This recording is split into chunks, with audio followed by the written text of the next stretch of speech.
আমাদের পৃথিবীর ভর কি সবসময় একই রকম থাকে নাকি প্রত্যেক বছর বদলায়?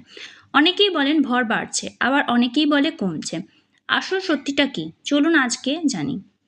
প্রথমে পরিষ্কার করি, এখানে আমরা ভর নিয়ে কথা বলছি, ওজন নিয়ে নয়। কারণ ওজন নির্ভর করে মহাকর্ষ বলের ওপর, কিন্তু ভর হলো পৃথিবীতে যতটা পদার্থ আছে তার মোট পরিমাণ।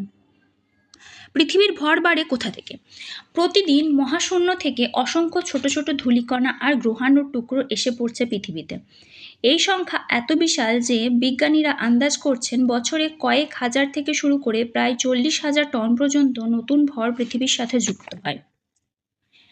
কিন্তু পৃথিবী শুধু ভর পাচ্ছে না, ভর হারাচ্ছেও। আমাদের বায়ুমণ্ডলে আছে হাইড্রোজেন ও হিলিয়ামের মতো হালকা গ্যাস। এই গ্যাসগুলো অনেক সময় পৃথিবী মহাকর্ষ বলকে ফাঁকি দিয়ে ধীরে ধীরে মহাশূন্যে পালিয়ে যায়।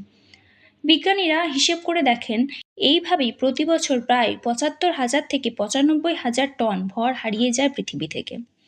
এখন যদি আমরা হিসেব করি, একদিকে 40,000 টন ভর যুক্ত হচ্ছে, অন্যদিকে প্রায় 95,000 টন ভর হারাচ্ছে।